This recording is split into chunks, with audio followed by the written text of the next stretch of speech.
Hi,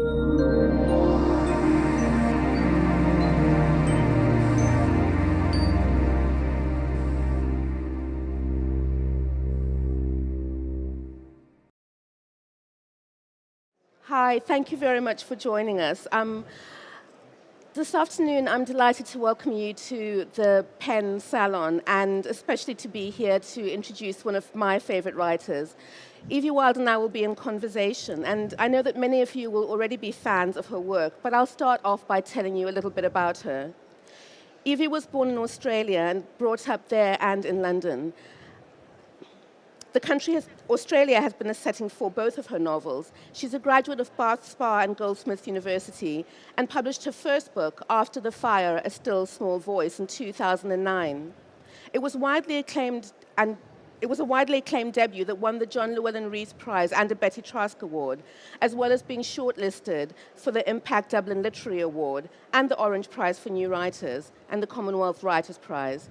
In 2013, Evie was named one of Granta magazine's best of young British novelists, and her second novel, All the Birds Singing, was published last year. As well as writing, Evie runs the review bookshop in Peckham. Thank you very much. Join me in welcoming her.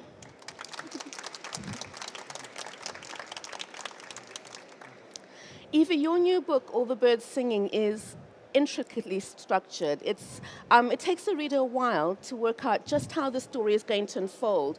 So I hope you'll forgive me by starting things off in not as ambitious a manner. One of the things that always attracts me to a new book by you is the idea of figuring out the title. Mm-hmm. And with All the Birds Singing, you don't let us know exactly what the title is about until quite late on. And I wondered if you could start things off by talking a little bit about where things begin for you when you're writing your novel. I suppose it comes from an image, or normally I start somewhere in the middle and I work out, kind of spider out both ways. And I kind of come to writing every time with sort of promise to myself that I'll write about the bit that interests me. And that way you can get past the kind of blocks of writing, the bits where you have to work out, what do they do for a living, who are their parents and brothers and sisters, and the kind of the bits that can be complicated and can be a bit dry when you're sort of first starting out. So I go straight to the darkest, most grotty bits first. I love that. I had written down that I read an interview where you said something occurs to me and I think that's awful, I'll write it down. And there's a lot of violence in this book. One of the things that most disturbed me was just how beautiful that violence is. There's the death of animals, there's violent physical relationships as well as sort of emotionally. And it is a scary place to find oneself. And can you just sort of talk a little bit more about why that's attractive and what you think that working that through that in writing, what does it do for you and what do you hope it communicates to your readers? Well, I mean, I've always sort of got a kick out of reading horror stories. I grew up on Stephen King and then before that, much worse stuff like Point Horror. Those terrible kids horror books. I kind of got obsessed by them, and I think the thing that interested me about it was just imagining yourself in those scenarios and imagining how you would react, which is not how. I'm not Jake. I'm not the main character in this book. I'm not anywhere near as brave or as strong as she is. And it's a way of kind of living through some of those dark things and maybe a way of sort of exercising a few demons, perhaps. And I think also, I like to go quite dark to highlight the funny, Yes. Generally terrible, terrible things can be quite funny. And I think that's the main thing that I've sort of learnt through writing both books, which are both quite dark, is just that you can't just have the darkness without the light. You have to see a terrible, awful death and find something in it to laugh at. I think that's quite English, but I think that's the thing that for me makes it not a sort of dry, hideous, heavy thing to work on. You described Jake as being strong and brave. I felt she was one of the oddest creatures I'd ever come across, and found her fascinating. And I thought also that you examine the way that she finds to live in the world in a way that I thought, we examine sexuality in that way, but you're really talking about a personal movement through the world. And she's unlike any woman I know, and yet I found her completely believable. Could you tell us a little bit more about her and about her name? And Yeah, the first thing to say is that the name Jake, which is sort of the first thing that everyone picks up on, it's a woman called Jake, which is a man's name. I've grown up thinking it's an interchangeable name because I lived with a woman called Jake when I was a kid, who's older now, and at an event very like this where I was talking about her name, she piped up and said, "You realise it's a nickname." So that was a bit awkward.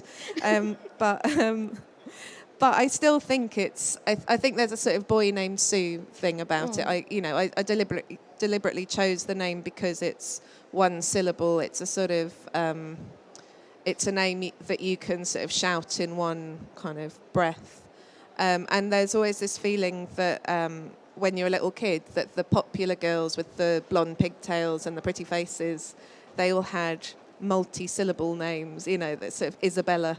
They were always the popular ones. And I felt like I wanted her to be this kind of quite gruntful kind of kid all the way through her life. And quite naive as well.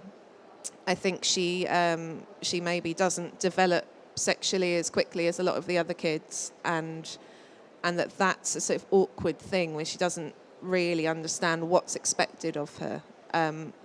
And I've always been interested in that, the sort of emerging sexuality of young women, that there are all these weird pressures that you're supposed to be, you're supposed to look sexy, you're supposed to want sex, but you're not supposed to enjoy it.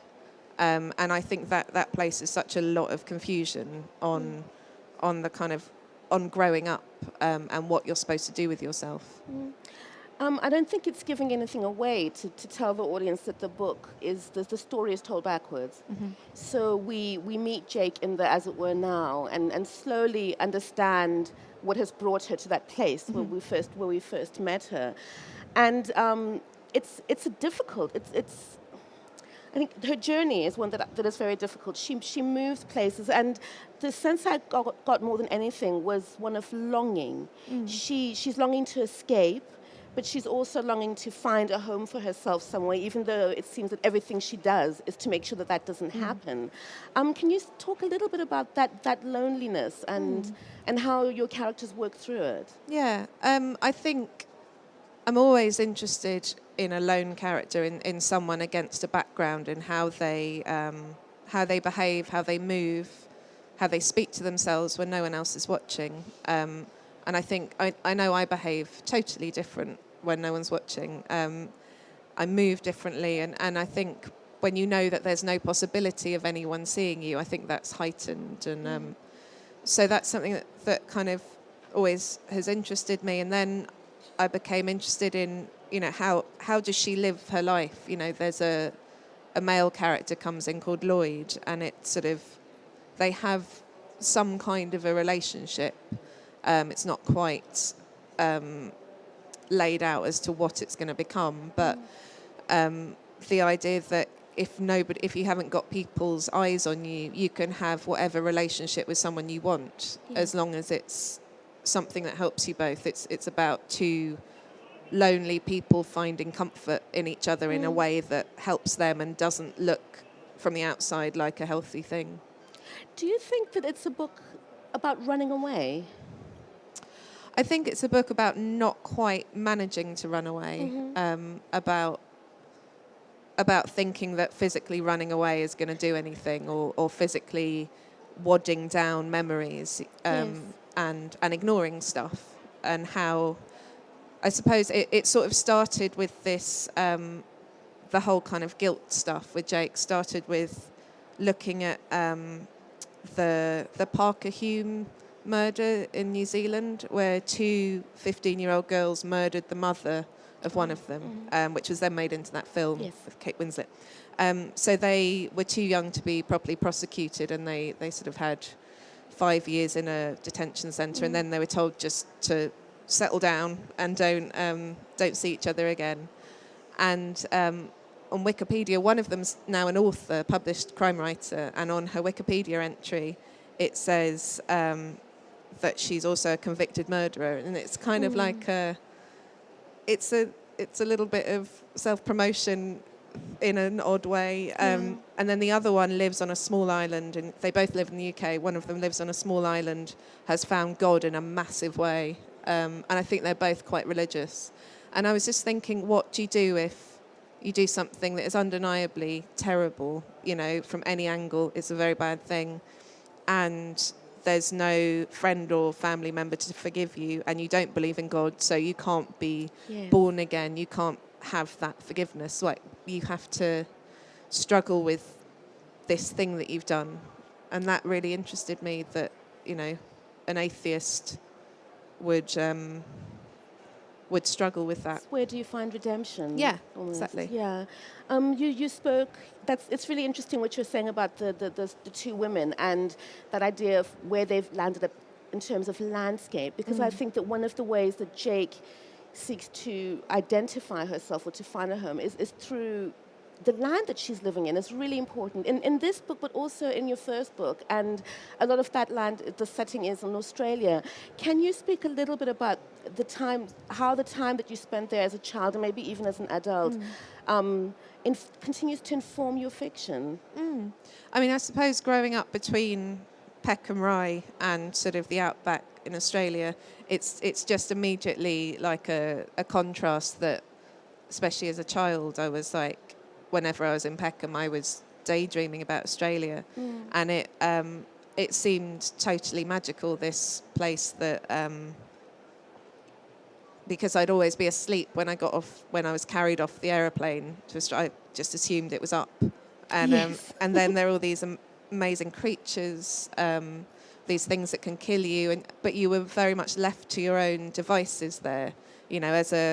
As a sort of 6-year-old, I was allowed to just wander off around the farm barefoot, and if I poked a snake and got bitten, that was because I was being stupid, and I deserved it. Whereas in Peckham, I wasn't allowed outside because of other people. So there was that there's a freedom in the landscape that I sort of felt quite strongly.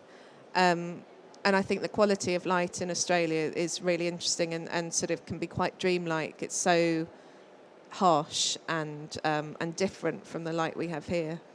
So then there's also the massive sadness in the landscape, the indigenous population, and the way that it's still a very bloody wound of a place. And even the times that I've lived there as an adult, I just couldn't quite come to terms with people that I know and love out there still being incredibly racist, and in a way that I didn't understand them to be before. Yeah, I read somewhere that you said, correct me if I'm wrong, that your grandparents' farm was actually on sacred land. Yeah, it was on Midden land. Yeah.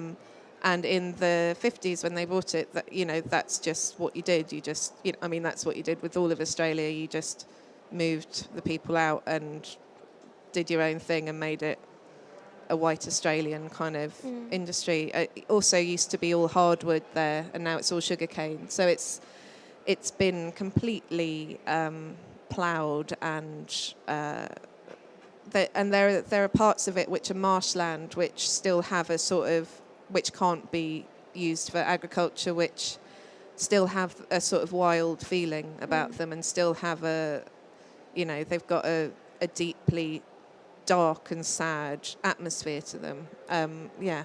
So you're speaking there about sort of the dangers inherent in the landscape, the poking of the snake and you get bitten, but also the violence done to the landscape. But it's interesting to me that Peckham also sounded then equally dangerous. Yeah, and not anymore. Not anymore. But as you're talking about as a child not being allowed out, and so at the time when your imagination is being formed, there's danger everywhere. Yeah, and I think I loved that.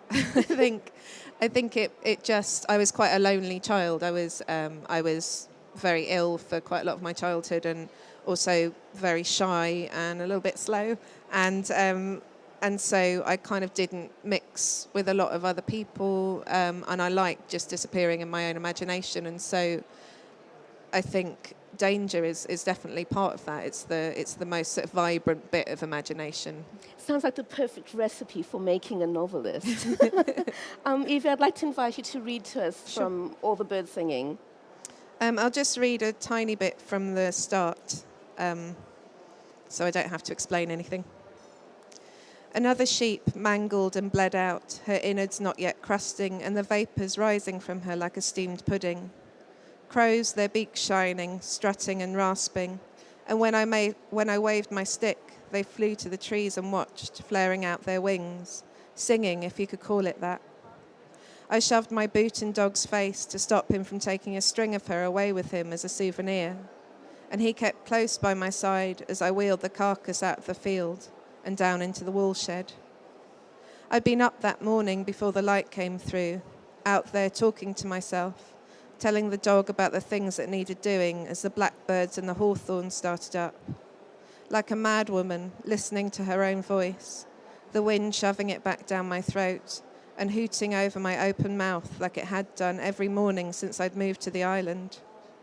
With the trees rattling in the copse and the sheep blaring out behind me, the same trees, the same wind and sheep. That made 2 deaths in a month. The rain started to come down, and a sudden gust of wind flung sheep shit at my back, and it stung. I pulled up my collar and shielded my eyes with my hand. "What are you laughing at?" I shouted at the crows, and lobbed a stone at them. I wiped my eyes with the back of my hand and breathed in and out heavily to get rid of the blood smell. The crows were silent. When I turned to look, 5 of them sat in a row on the same branch, eyeing me but not speaking. The wind blew my hair in my eyes. I'll leave it there. Thank you, Evie. In the last year, I think, sort of the last 18 months, I know you've been traveling a lot, partly to publicize your book, but also as one of Granta's Best of Young British Novelists. And we were making a list earlier, and you've been in Turkey, Colombia, Vietnam, Hong Kong, Moscow, Delhi, and Australia, and you're just about to go to the United States. And I wanted to ask you about your encounters with your readers, but especially with other writers. I'm really interested in sort of meeting writers in Vietnam and in Colombia, and the conversations you had. Has that made you feel, it's quite a difficult thing to articulate, but has that made you feel part of a wider world of writers, or is there still that sense of you alone in your room with your writing? I think there's a funny thing with writing in different countries, in that there's such a different culture in every country because all cultures are so different. In Vietnam, for instance, the writers I met there they all seemed to be driven by their dreams, and they felt that their dreams were would bother them until they wrote a story, which I think is a lovely idea. And there's a sort of history of ghosts there, and the idea that your ancestors might get grumpy if you don't write this story that they're telling you to write. And then in Delhi, it was a translation workshop, and that was really interesting because it was trying to swap. So I was going through short stories that had been translated from Assamese and Punjabi, and sort of making sure that they made sense in English. And then they were translating my short stories into Assamese and Punjabi, and there were conversations about, what does fair dinkum mean? And you have to, it was interesting to have to sort of justify the use of dialect and that sort of thing, and explain it, and realise that things, even these little phrases that you think of as jokey little things have great meaning behind them. And so that was really interesting. I don't know whether it makes me feel... I feel like every writer is kind of on their own in a small dark room. And that's how it works. I don't feel that, we all hold hands. And I think when it comes to publicising your book, then it's about, everyone helping each other. But for the actual writing, I still feel just as solitary in that, I think. There is the translation experience is an interesting one, and it seems to me something that would perhaps have an effect about how you. Well, tell me, do you feel like it will have an effect on how you approach your writing? That having been through what sounds like quite a rigorous, not justification but explanation of meaning. I don't think it will make me. I've heard people say, they write so that it can be translated, and I don't think. I mean, it definitely won't make me do that. I think, just as I don't think about the reader when I'm writing, I don't think about the translator either. Having said that, I've had a really interesting experience with my French translator, who, has very specific questions. Like the first book, somebody was described as having cheesy teeth. And because she was French, she was like, well, this means something to us. So is it brie or cheddar or, and so that is fascinating. But that very much comes after I've written it. I don't think I could. I mean, there are so many languages to worry about that, Assamese, they didn't understand what it meant having a woman in a bar, because that just is not something that would ever happen. Or if it did, it had so many connotations. It meant that she was a very specific woman and in trouble. So it was, yeah. One of the things I love about reading you is the time I then spend wondering how you observe, because your books are very closely observed. Animals and people seem to me to have been watched really carefully. And so I wonder in these recent travels if you can pick out one thing that you saw that you felt made a big impact on you. I saw in Vietnam, I was, after the travelling, I went and, without really doing much research at all, I wanted a week of reading and working somewhere very quiet. And I accidentally booked myself into a sort of honeymoon couples retreat on my own, so it looked really creepy. And during the day, everyone was in their huts doing whatever they were doing, and I was out by the pool on my own, and this massive golden pheasant thing came down by the pool, and that was quite exciting. It might have been the equivalent of like a large wood pigeon or something, but to me it was like, this is Vietnam showing me its thing, and you could hear all these couples making love, and it was an interesting experience. It's definitely stayed with me. That seems like a very good point to open things out to the audience. We do have a microphone, and I'd like to invite you to anyone who has a question for Evie about this book or about her writing life in general. Gio, there's Jared just in front of you. Thank you. So you were saying that you write about what scares you, but you write about loneliness to make it very almost seductive, and kind of there's these beautiful passages of people being alone in both books. So is that true for loneliness? I think there are two types of loneliness. I think I love being on my own, and being recently married. That's not really something you should say, but I really savour. We were talking about getting up very early and the moments when nobody else is in your space and you can work and you haven't spoken to anyone. But then loneliness, when I was very, very poor and I was living in Sydney for a bit and working for the Red Cross, and that was for me. That's the most lonely I've ever felt, because I felt aimless, because I wasn't writing really. I was trying to work out my place in the world, and I think that is the sort of loneliness that frightens me. I think being single doesn't frighten me, and being in a wood on my own doesn't particularly frighten me. But yeah, the feeling alone in that you don't know where to put yourself in the world is very uncomfortable, I think. And the books give both. Yes, that's right. Yeah. Thank you. There's a lady in the front here. I think even if you have the microphone, do speak up, because people are quite spread out. I'll try. How do you translate your... Sorry, I've got a cold. How do you translate your feelings? You told us about your fascination with things into language. How do you craft it into language? Because that's two areas. I suppose it's sort of it's translating feelings into physical movement in a way. It's making them as kind of solid as possible.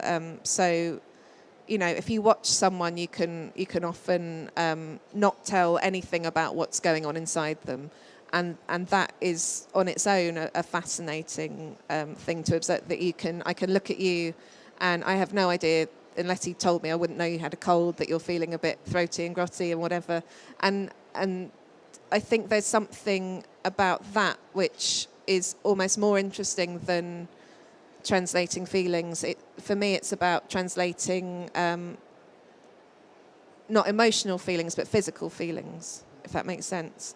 And also, within that, it's about telling a story rather than writing, you know, from the heart or whatever. It's about telling a good story. So a good story needs to move along, and regardless of people's feelings. I don't know if that really answers your question, but I guess the answer is it's really hard. That's a good answer. Any other questions? Lady in the front, thank you. Thank you. You talked about finding the funny side of things that are really dark. And I entirely agree with you that light and dark are incredibly close, and sublime and ridiculous and all that are close neighbours, love and hate and so on. But can you always find the funny thing in such a thing as, say, a brutal rape, something really? What do you do about that? Well, no, I think, you know, but they're maybe not in the moment, but maybe in the kind of shielding around that, you know, the way that somebody comes out of that, the way that somebody deals with stuff. It's about sort of looking inside yourself and understanding your own inner sort of monologue, and knowing that, you know, a lot of the time something very serious and dreadful is happening, and we're actually thinking absolute crap, you know, inside. We're not experiencing this terrible thing. We are saving that for later, and right here, right now, we're thinking, you know, there's a moth in the room, or, you know. So I think you're right. You know, there are some things that are just too terrible and too dark to laugh at, but the way that you respond to them and the way that you deal with living with them. Very early on, your character Jake wants a dog, sort of when she's younger, and when she gets one, as she's run away, she calls it dog, and I laugh every time at the idea of a dog called dog. So I think I completely understand what you mean. Any other questions for Evie? No? Yes, there's a young man back there. What do you feel like you have struggled with most as a writer in the writing process? I think worrying about taking things like in the first book, the Vietnam War.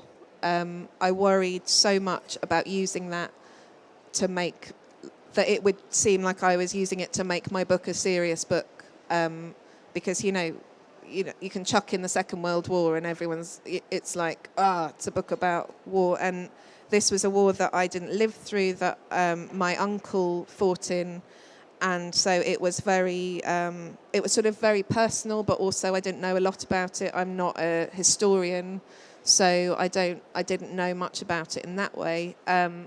I think that's the thing that I fretted about the most, that him and other Vietnam vets would feel insulted, and that I was belittling their experience in writing, using it in a story. And it's still an uncomfortable thing, even though, you know, I was very careful to just try my hardest not to do that, and to use it as a way of examining human beings, rather than, you know, just sort of being like, this means this is a serious book. It's really good. Evie, I have one final question. I have an ongoing fantasy, and I'm sure lots of publishers have this, of owning a bookshop.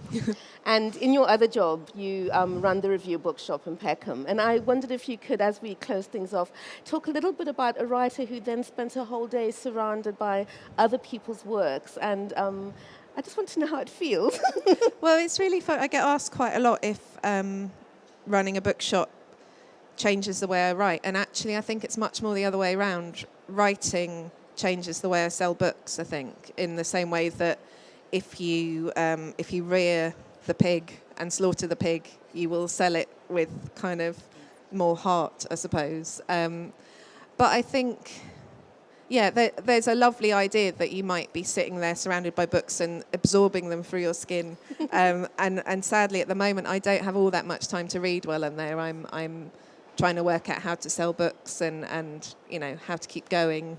But it's sort of, I find it quite heartening, it's a positive experience for me. It's hard, it's really, really hard, but we're still there after 9 years of people constantly saying, you know, it's the death days for you, and we're fine, and it's nice to see that there are so many readers and so many people who come in and are passionate about the fact that there are just wall-to-wall books. It's really good. So it's quite heartening for you as a writer to also be a bookseller and to know that it's not hopeless. Yeah, absolutely. Yeah, great. On that note, I'd like to encourage you all to visit Foyles at the back, and where Evie will be happy to sign copies of her books. And to thank Evie very much for spending time with us this afternoon. And thank you. Thank you.